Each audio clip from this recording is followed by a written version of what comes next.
Welcome back or welcome to my channel. Today we're going to be talking about how to lose fat effectively, right? Not going to waste any time. Let's just get straight to it. 3 principles. The first one is a caloric deficit. The second one is to resistance train while you're in the caloric deficit. And the third one is to eat enough protein whilst you're resistance training and in the caloric deficit. This first principle, right?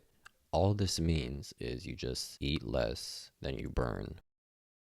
The first thing you need to do is you need to go to a total daily energy expenditure calculator, and it's going to ask you your age, your weight, gender, height, activity level. Also, it's going to take all these variables and it's going to come up with an estimate of how much energy you're spending in a day. Once you get that number, you are going to eat 500 calories less than that number every day. The reason for that is there are 3,500 calories in 1 pound of fat.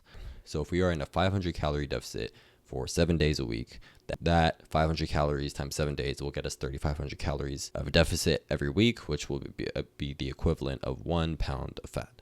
The best way and most effective way for doing this is getting a food scale and counting your calories, right? There are apps like MyFitnessPal. You download that. You get a food scale. You say, okay, I'm eating today 5 ounces of chicken breast and I'm having 3 ounces of something and 3 eggs. And you put that all in, you get the calorie numbers and you say, I ate this much for breakfast, this much for lunch, this much for dinner, maybe you get a snack, but you log all that. And this will keep you accountable. It will make sure that you know exactly what is going into your body. It is a lot easier to achieve an energy deficit through diet and nutrition than it is trying to just work it off, sprint it off, right? You can do it, but it's not the most optimal way, right? The next thing is you need to continue to weight lift while you're in the caloric deficit, right? So the reason for this is basically your body is going to be trying to like break down, fat and muscle because it's in a caloric deficit and it needs energy.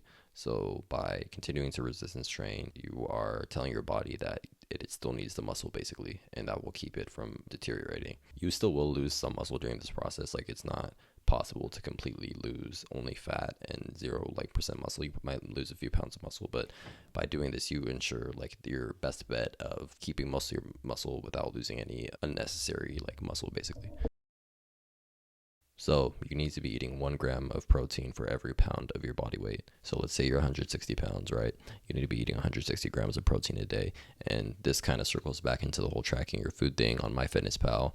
You just log, okay, I had 6 ounces of chicken breast, and that will go to your total protein tally for the day. That is also on the app, right? This is critically important because if you don't provide your body with enough protein, it will still break down the muscle despite you continuing to train, right? So it's the mix of training and eating enough protein that will allow you to preserve most of your muscle and melt off the fat. You can probably get away with like 0.9, 0.8 grams of protein per pound of body weight, but to be as safe as possible, you want to have 1 gram per pound of body weight. There is some extra tips that I have that I was just going to throw in at the end here.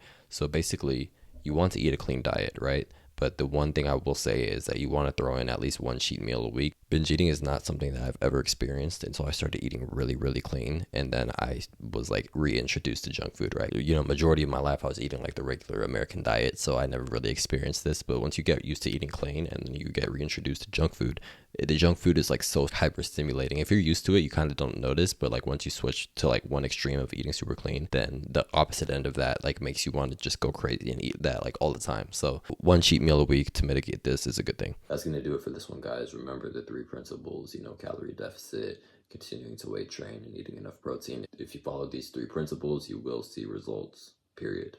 It took me, about 4 to 5 months to go from looking like this to looking like this. And, you just got to trust the process, right? So yeah, that's all for this one. If you found any value in this video, hit the thumbs up, helps push the video out, blah, blah, blah. And yeah, I'll see you guys in the next one. Peace.